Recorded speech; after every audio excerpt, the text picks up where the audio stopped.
Queimaduras são lesões provocadas pela temperatura, geralmente calor, que podem atingir graves proporções de perigo para a vida ou para a integridade da pessoa, dependendo de sua localização, extensão, grau e profundidade. Todo tipo de queimadura é uma lesão que requer atendimento médico especializado imediatamente após a prestação dos primeiros socorros, seja qual for a extensão e a profundidade. Afastar o acidentado da origem da queimadura é o passo inicial e tem prioridade sobre todos os tratamentos. Observe sua segurança pessoal com o máximo de cuidado durante o atendimento a queimados.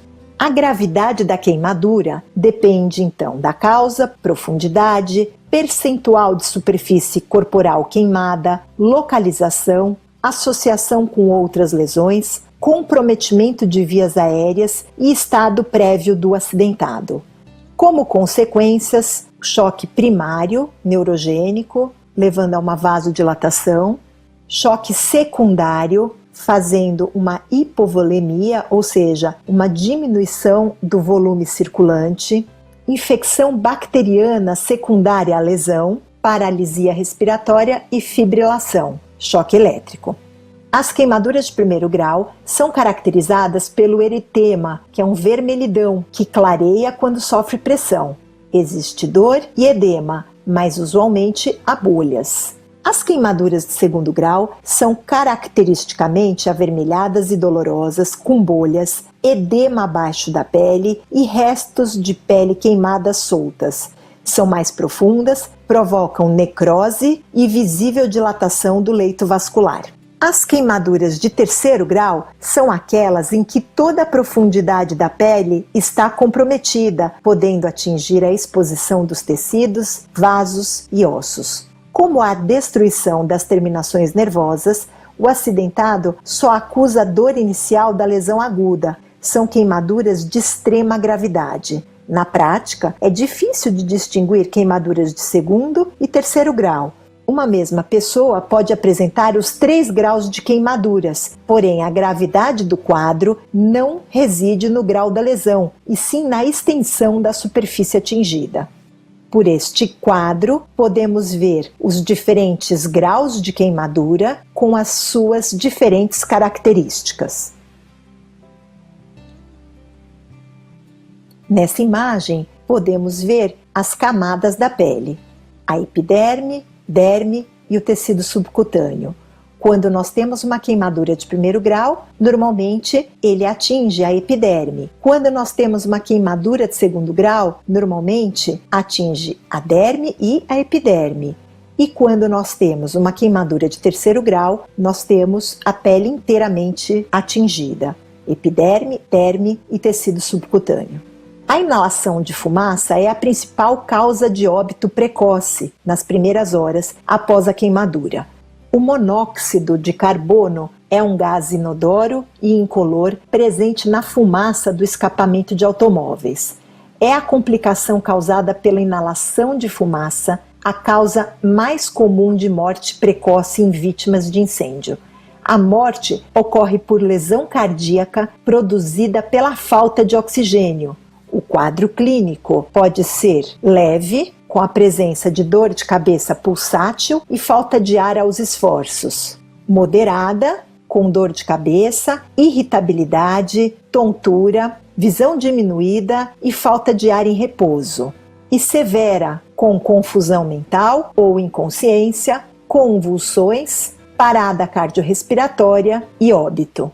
A lesão química de vias aéreas e sistêmica acontece devido à combustão de determinados materiais que produz substâncias químicas tóxicas que podem envenenar o acidentado.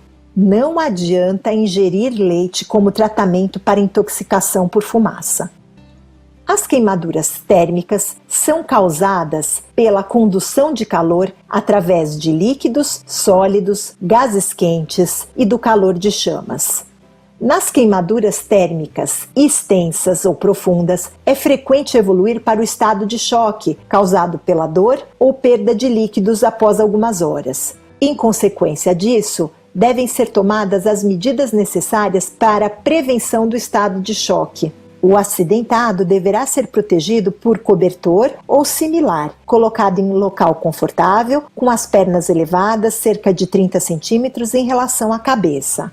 Não ofereça nenhum tipo de medicamento à vítima. Não retire roupas ou partes de roupas que tenham grudado no corpo do acidentado, nem retire corpos estranhos que tenham ficado na queimadura após a lavagem inicial. Todas as manobras deverão ser executadas com calma e precisão. A identificação do estado ou iminência de choque poderá ser feita pela observação de ansiedade, inquietação, confusão, sonolência, pulso rápido e sudorese. Realize normalmente o exame primário, priorizando a manutenção de vias aéreas permeáveis, respiração e circulação. O acidentado deverá ser encaminhado imediatamente para o atendimento especializado. Não transporte o acidentado envolvido em panos úmidos ou molhados. A dor e a ansiedade podem evoluir para a síncope. Nas queimaduras térmicas identificadas como sendo de primeiro grau, deve-se limitar a lavagem com água corrente na temperatura ambiente por um máximo de 1 minuto. Esse tempo é necessário para o resfriamento local, para interromper a atuação do agente causador da lesão, aliviar a dor e para evitar o aprofundamento da queimadura. Não aplique gelo no local, pois causa vasoconstricção e diminui a irrigação sanguínea. Se o acidentado sentir sede, pode ser ofertado a água que quiser beber, porém lentamente. Sendo possível, adicione sal a esta água, na proporção de 1 colher de café para meio litro de água. As queimaduras de segundo grau requerem outro tipo de cuidados para primeiros socorros. Além do procedimento imediato da lavagem do local lesado, proteja o mesmo com compressa de gaze ou pano limpo umedecido ou papel alumínio. Não fure as bolhas e não aplique pomadas, cremes de qualquer tipo nesses casos. O atendimento de primeiros socorros para queimaduras de terceiro grau também consiste na lavagem do local lesado e proteção da lesão. Se for possível, proteger a área com papel alumínio. O papel alumínio separa efetivamente a lesão do meio externo, diminui a perda de calor, é moldável, não adere e protege a queimadura contra micro-organismos. Todas as providências tomadas para a prevenção do estado de choque, administração de líquidos e cuidados gerais com a vítima são as mesmas aplicadas nos casos de queimaduras de segundo grau. As queimaduras de terceiro grau têm a mesma gravidade que as queimaduras de segundo grau profundas. O acidentado de queimadura térmica na face, cujo acidente ocorreu em ambiente fechado, deve ficar em observação para verificação de sinais de lesão no trato respiratório. Os sinais e sintomas muitas vezes podem aparecer algumas horas depois da ocorrência e representar oclusão dos brônquios e edema pulmonar. Pode haver expectoração fuliginosa com fragmentos de tecido. Em todos os casos de queimaduras, mesmo as de primeiro grau, são convenientes ficar atento para a necessidade de manter o local lesado limpo e protegido contra infecções. Se o acidentado estiver inconsciente, não ofereça água, pois pode ocasionar a sua morte. A combustão das roupas do acidentado agrava consideravelmente a severidade da lesão. Nestes casos, não deixar o acidentado correr, obrigá-lo a deitar no chão com o lado das chamas para cima, abafar as chamas usando cobertor, tapete, toalha de mesa, toalha de banho, casaco ou algo semelhante, ou faça-o rolar sobre si mesmo no chão. Começar pela cabeça e continuar em direção aos pés. Se houver água, molhar a roupa do acidentado. Não usar água se a roupa estiver com gasolina, óleo ou querosene. É absolutamente contraindicado a aplicação sobre a queimadura de qualquer substância que não seja água na temperatura ambiente ou pano úmido muito limpo. Queimaduras químicas. Os ácidos ou álcalis fortes podem queimar qualquer área do organismo com a qual entram em contato.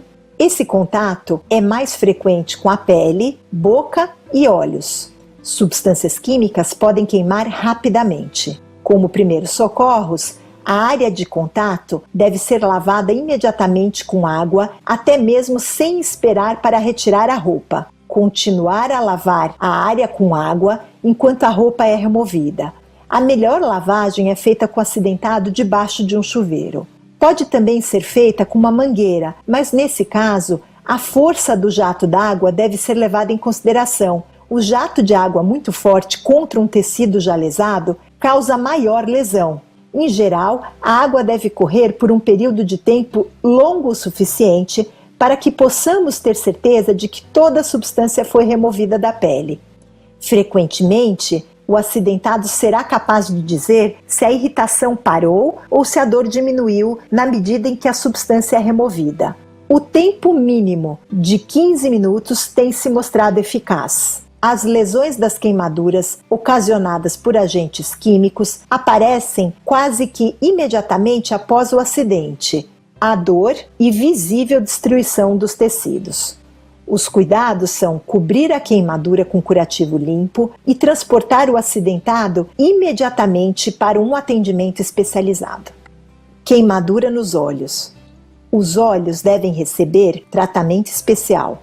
O olho deve ser lavado com água conforme o prescrito para outras áreas do corpo, usando-se o fluxo contínuo de uma torneira. A lavagem deve durar no mínimo 15 minutos. É provável que ele sinta muita dor e esteja agitado. O cuidado posterior para as queimaduras oculares deve incluir o fechamento delicado do olho com a pálpebra, colocação de um curativo macio e transporte do paciente o mais rápido possível para assistência especializada. Queimadura por sódio metálico. O sódio metálico tem grande afinidade pelo oxigênio, fazendo com que ele reaja com o ar na temperatura ambiente, formando óxidos ou hidróxidos. A reação do sódio pode ter caráter explosivo se entrar em contato com a água. A queimadura por sódio exige pronta intervenção nos 2 a 3 minutos após o acidente. Ao atender uma pessoa vítima desse tipo de acidente, retirar os restos de sódio empregando pinças ou espátulas de madeira ou plástico completamente secas. A seguir, impregnar as regiões com substância oleosa, tipo uma vaselina líquida, a fim de eliminar os restos de sódio e limpar com água corrente abundante. Queimaduras por eletricidade. Essas queimaduras são produzidas pelo contato com eletricidade de alta ou baixa voltagem. Os principais danos à saúde do acidentado são os provocados pelo choque elétrico. Os danos resultam dos efeitos diretos. A parada respiratória ocorre primeiro e, se não for tratada de imediato, é rapidamente seguida pela parada cardíaca. A complicação mais importante das queimaduras elétricas é a parada cardíaca. A lesão local nessas queimaduras raramente necessita de cuidado imediato, porém as paradas respiratórias e cardíacas, sim. As queimaduras elétricas podem ser mais graves do que aparentam na observação inicial. Em geral, a ferida é pequena, porém a corrente elétrica destrói uma quantidade considerável de tecido abaixo do que parece ser uma ferida cutânea sem gravidade. Primeiros socorros. A segurança da cena é prioridade. Não se torne também uma vítima. Desligue a fonte de energia antes de tocar no acidentado. Não tente manipular alta voltagem com pedaços de pau ou mesmo luvas de borracha. Qualquer substância pode se transformar em condutor. É prioridade interromper o contato entre o acidentado e a fonte de eletricidade. Cubra o local da queimadura com um curativo seco ou papel de alumínio e transporte o acidentado para um atendimento especializado. As queimaduras elétricas, especialmente aquelas de alta voltagem, podem provocar parada cardíaca e perda de consciência. Abra as vias aéreas dos acidentados inconscientes com manobras manuais, instituindo a respiração artificial. Solicite imediatamente apoio se o acidentado estiver inconsciente. Observe os cuidados com a coluna cervical.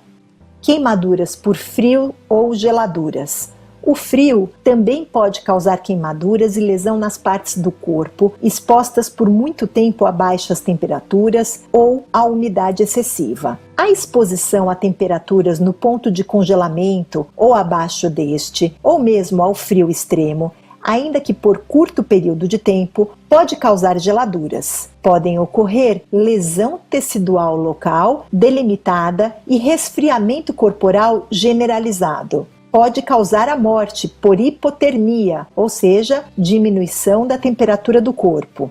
Em nosso país, a probabilidade de acidentes graves devido à exposição ao frio intenso é rara, mas vale lembrar alguns detalhes importantes. Lesões pelo frio dependem da temperatura, da umidade relativa do ar e da velocidade do vento. O uso de roupas adequadas para condições ambientais extremas deverá ser observado por todos que tenham que trabalhar sob estas circunstâncias. Os equipamentos de proteção individual que servem para isolar o frio podem causar dificuldades na movimentação, quer seja para segurar objetos, quer porque a visão fica prejudicada. Isso pode levar a acidentes de trabalho, como quedas de materiais, congelamento das mãos, dos pés, desmaios, etc.